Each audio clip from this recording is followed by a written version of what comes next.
Welcome to Epg Pathshala. I am Jeevan Kumar, Assistant Professor, Department of Public Policy, Law and Governance, Central University of Rajasthan.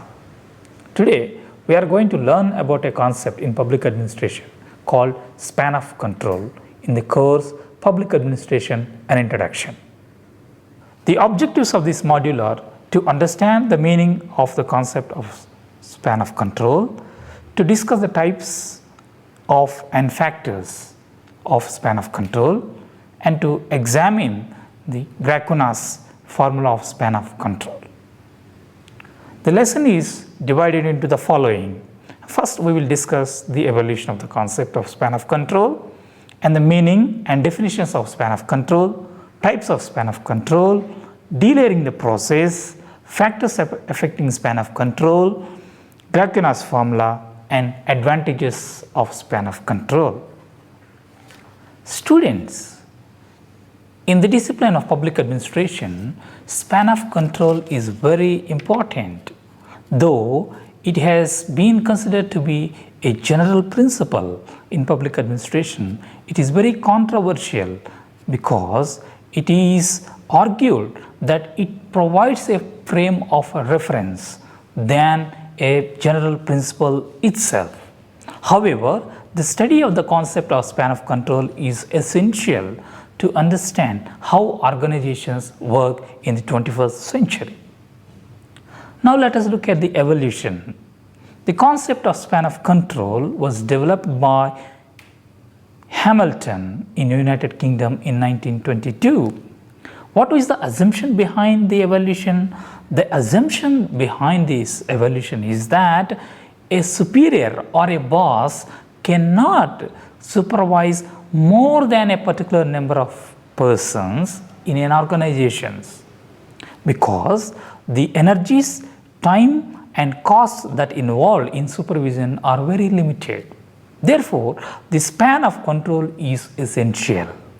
And this evolution can be traced to the army, where in British it was found that a superior officer is not able to supervise more than a particular number of army officers in that. That is how the span of control, in other words, the span of attention, is very limited.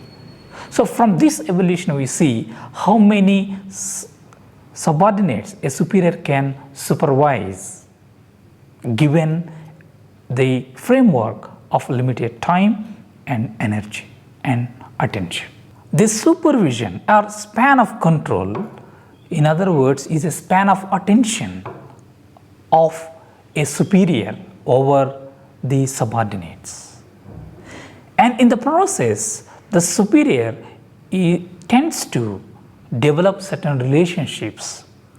Those relationships can be personal or a group or cross relations. So this is how we see that the concept of span of control can be traced to the army. Students, let us go to now the definitions of different scholars on span of control. To begin with, DeMark defined span of control as the number and range of direct, habitual communication contacts between the chief executive of an enterprise and his principal fellow officers. What does it mean? It means that the officer, the superior officer, tends to develop communications with the subordinates in a particular organization over a period of years. And how many that he or she supervises the subordinates indicates the span of control. Now let us move on to another definition given by Lois Allen. To him, span of control is the number of people that a manager can supervise. The definition is self-explanatory. And we also have another scholar who is Longenecker, who defines span of control as the number of immediate subordinates reporting to a given manager. what we can see from all this definition is that this concept has a managerial perspective. To put it simple, a manager supervises or a manager manages a limited number of subordinates. And we also will see some other definitions given by the other scholars. Peterson and Plowman defines span of control as the following. It refers to the maximum number of subordinates which may be placed under the jurisdiction of one executive immediately superior to them. What we see here in this entire concept is that in the span of control, we need to understand that there is one superior and there are some number of subordinate. So, superior and subordinates are the central focus of all these definitions. And Elliot Jacques also has a different point of view, who says that a manager may have to supervise as many immediate subordinates that he can know personally, in the sense that he can assess personal effectiveness. Let us see what he means by that. He means that a boss or a superior will have a personal relationship with his or her subordinate in order to assess the effectiveness of the subordinate's functioning. So, the span of control is not just a supervision, it is also a framework to assess the performance of a subordinate and his or her effectiveness. And we will see the last definition given by Hyman and Scott, who define that span of control is the number of subordinates who can be effectively supervised and managed. So, the concept of span of control revolves around superior and subordinate, the relationship between both, sometimes the relationship between the subordinate themselves as a group or individual or cross relations that we need to take note of. Dear students, let us try to understand this concept in simple terms. The span of control can be understood as the extent to which a superior can supervise his or her subordinates, or the powers or the extent of the powers that he or she uses over the subordinates. The span of control involves the assessment of performance of subordinates and the costs that are attached to it, because higher the span of control or wider the span of control, lesser the costs, and narrower the span of control, higher will be the costs. So, the span of control will have an implications in terms of efficiency of that organizations, in terms of time, cost and energy. Now, we move on to the types of span of control. Types of span of control can be divided into two. One is wider span of control, then narrow span of control. Before we move, let me give an example. A superior has two subordinates. Then what is the span of control? The span of control is 2. If the superior has 4 subordinates, what is his or her span of control? It is 4. So, it depends on how many subordinates a superior has. Depending on that, we divide whether it is small or wider span of control. In other words, the number of subordinates determines the types of subordinates. Now let us look at wide span of control. What does it mean? Wide span of control means a manager can supervise a large number of subordinates in a given time. In 21st century, the organizations are moving towards this kind of wider span of control. We are going to see how that will take place in a few moments. There are certain advantages of this particular wider span of control. The wider span of control leads to the flatter organizations in the sense that there are lower levels of command or lower levels of chains. Therefore, it leads to the avoiding of cost and time, because the hierarchies that are involved in narrow span of control can be minimized. So, wider span of control is useful for running a flat organizations with less number of hierarchies. So, what are the advantages of this kind of wider span of control? The first one is it leads to maximized communications. What does it imply?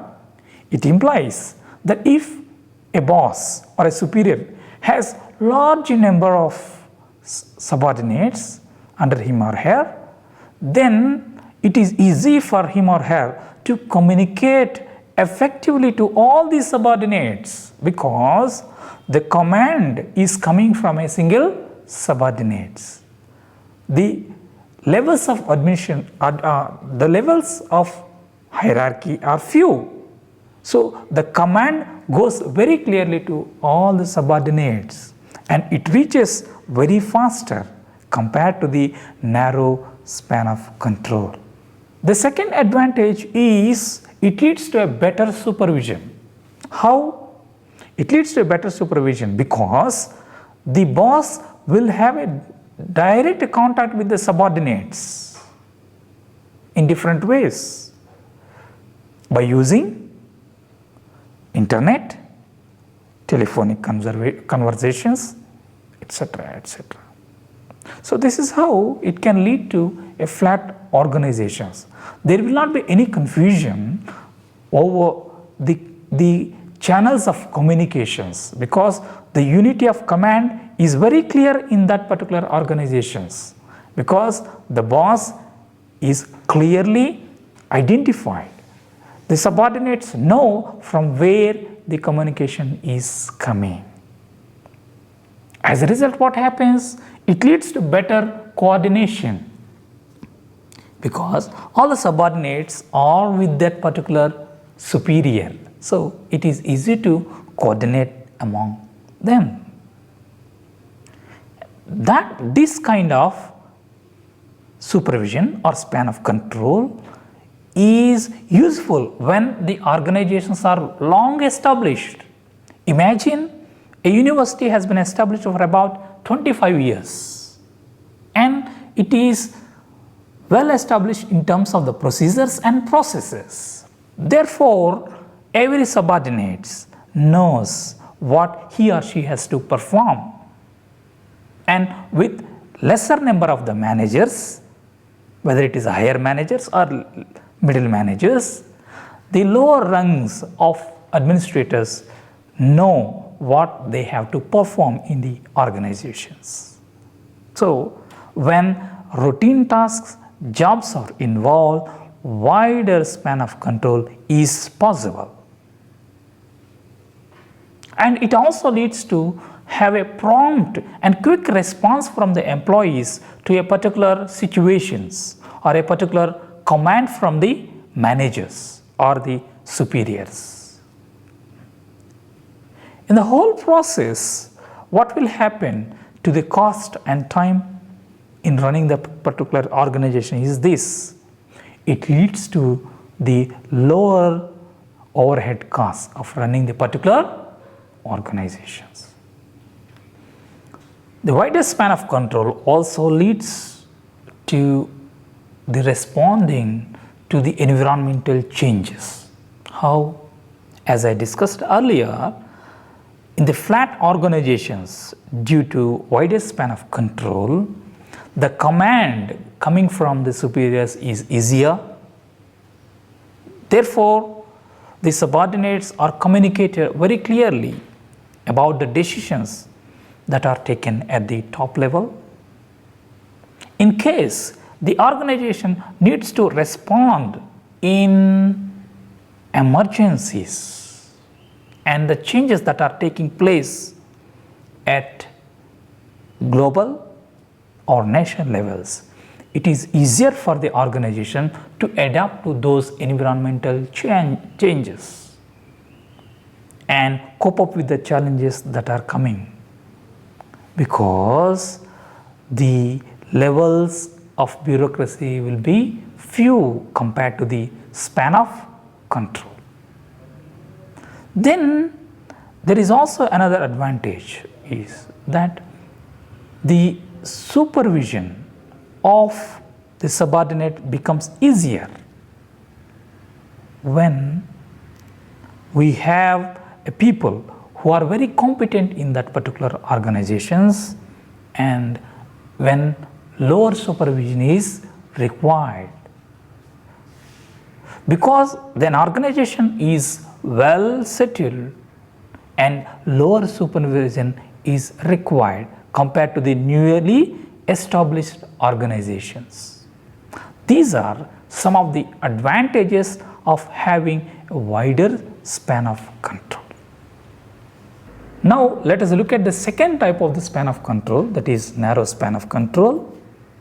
What is the narrow span of control? The narrow span of control is the one where a superior will have middle level managers, where the number of subordinates are more.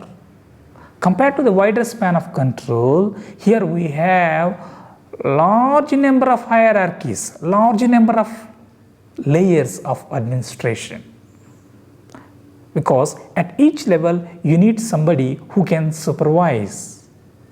This is called narrow span of control. I give an example. If a subordinate has 2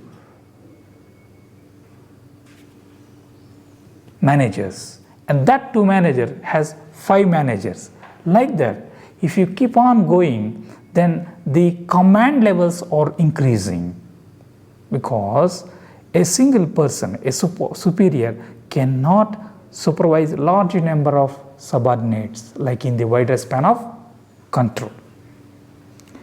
And here the narrow span of control will increase large number of layers in management, therefore making that organizations very tall.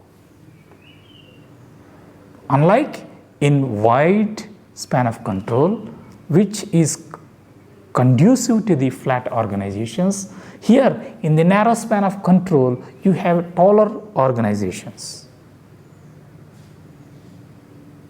And let us look at what are the advantages and disadvantages of this particular span of control.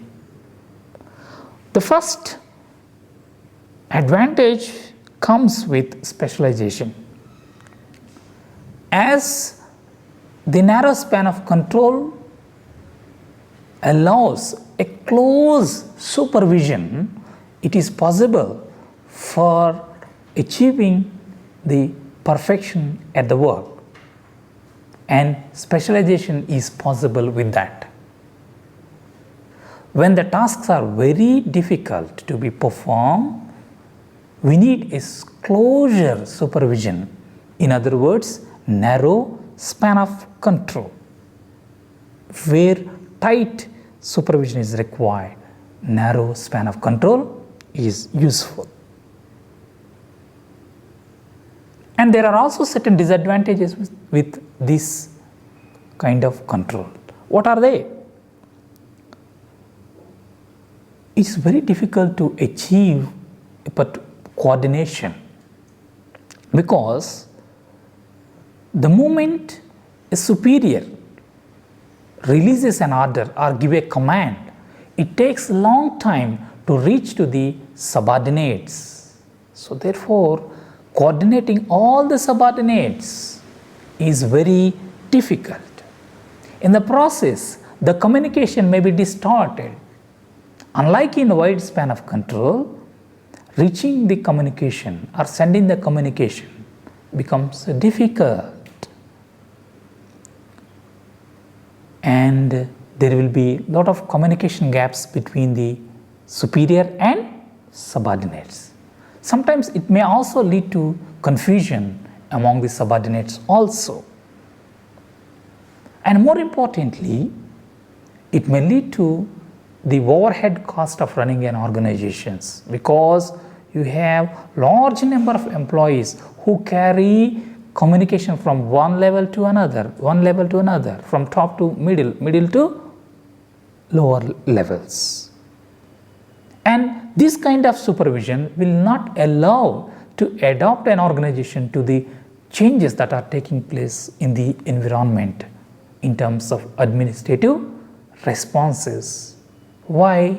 The organization is not flat, rather it is very tall. These are some of the features of the second type of control, that is called narrow span of control. So far we have tried to understand the meaning and definitions of span of control and also types of span of control. Having discussed that, we will try to understand another concept related to this span of control, that is called delayering. Delayering is a process related to the span of control. As we have seen in the narrow span of control, the number of layers in administrations are so many, which leads to overhead cost, which is time consuming, which distorts communication. So attempts are made globally to delayer, that means reduce the number of layers between the superior and subordinates.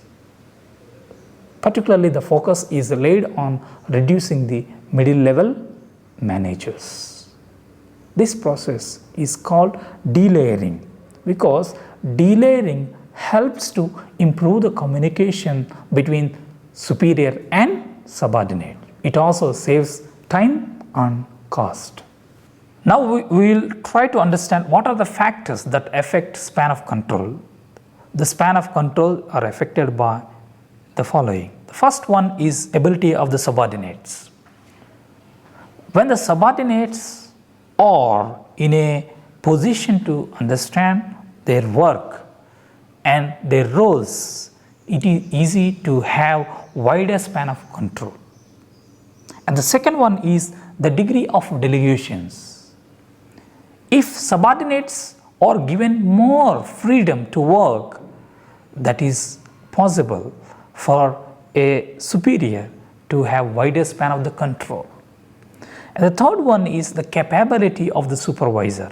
If the superior is having leadership qualities, it is easy for him or to her to supervise a large number of subordinates. Then the other factor is the age of the organization. As I discussed earlier, that if an organization is old, which is having well established procedures, then it is easy to have higher or wider span of the control. It also depends upon the nature of works. If they are routine, it is easy to have wider span of the control. The other factor is geographic dispersion. If all the offices are located in a particular building, it is easier for the boss to communicate and coordinate. So if the place is compact, the communication becomes easier. Then the other one is, it also depends on the techniques that were used by a particular boss in terms of supervision, planning, programming, specialists that are available in a particular organizations. If the specialists are there in an organization, it is easier for organization to continue a particular task. And the next one is communication system. If an organization has well-built communication systems where subordinates receive information from time to time, it is easier to have a larger span of control. And it also depends on the planning that is made by the managers. We need to emphasize here on information communication technologies in the 21st century. With the use of ICTs, the automation in our administrative organization has increased leaps and bounds. With a single email, it is easier to communicate to thousands of employees in a particular organization. The pace at which an organization uses these ICTs for communication also improves the span of control. It is possible to have wider span of control.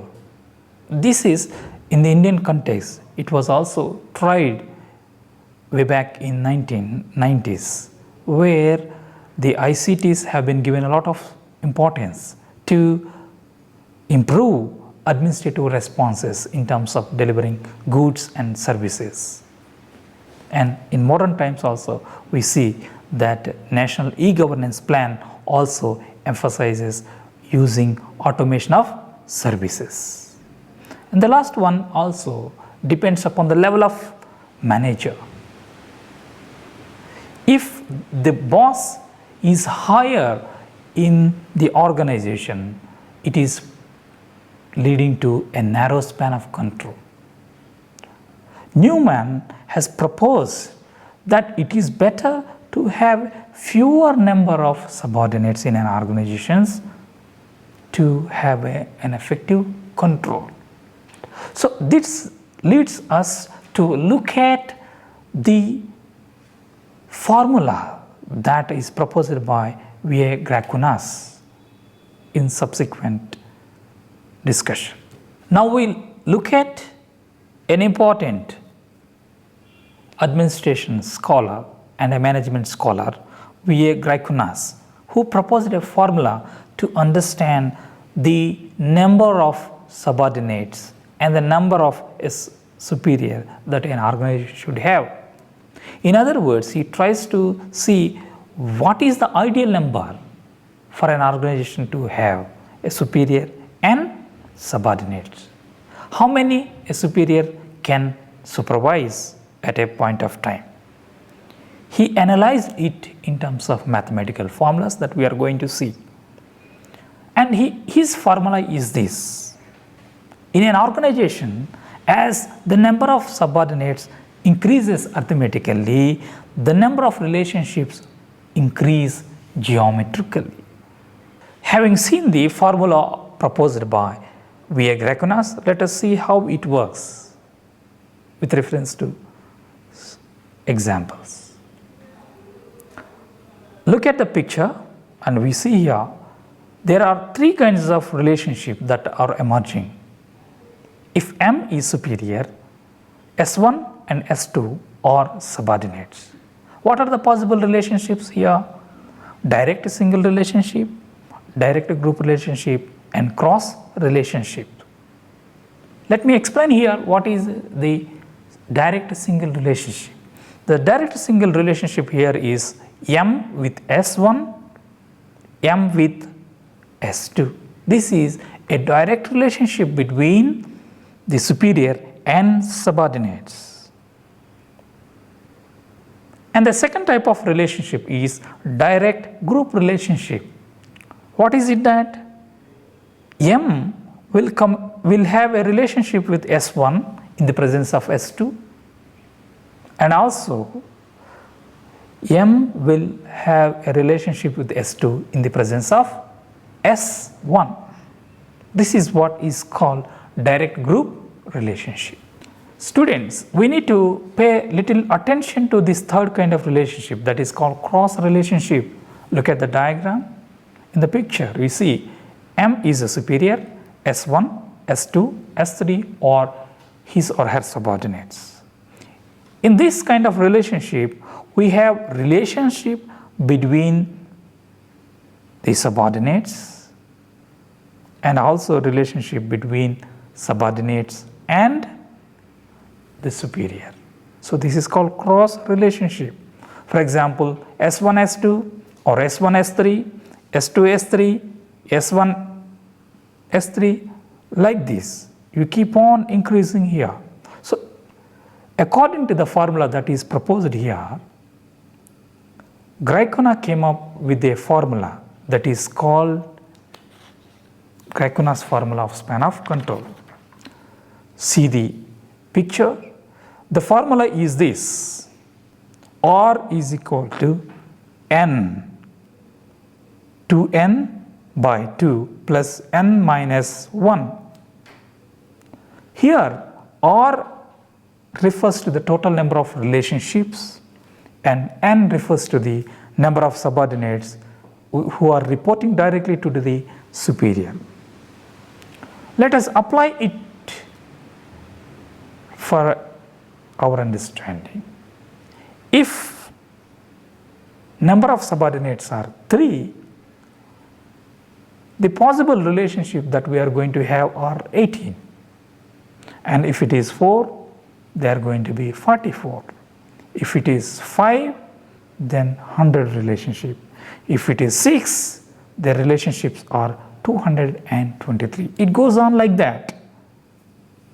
And then we may ask here, is there an ideal number for a subordinate? He proposes that it is better to have subordinates between 5 to 6 subordinates at higher level. Having applied this formula, we will see here that the number of subordinates a higher level should be 5 or 6, while at the lower level the number of subordinates should be 20. This is an ideal number that is given by Graicuna. Like every theory has its own limitation, Graicunas formula also has some limitation. What is it that? You try to give more emphasis on figures. At the same time, he also has given a lot of emphasis on relationship. So far, we have discussed the meaning of span of control, definitions given by different scholars, types of span of control, and factors affecting span of control. Now let us look at some of the advantages of the span of control. They are the following. Span of control increases efficiency. It depends upon number of the subordinates that a superior has. It facilitates effective supervision and control. It is possible to develop a team spirit with an effective span of control. It results in quick action from the subordinates. It is easier for an organization to respond to the environmental changes. This also leads to a mutual trust between superior and subordinates. Ultimately, it leads to the effective supervision of subordinates by the superior. Now, I am going to summarize the entire lesson. We began our understanding with the need to understand the concept of span of control, because the span of control will have ramifications in terms of effectiveness of running an organization. An organization can be taller or flat depending upon the span of control. The span of control is the extent to which a superior can supervise his or her subordinates. Span of control is a managerial principle. Span of control are two, one wider and narrower span.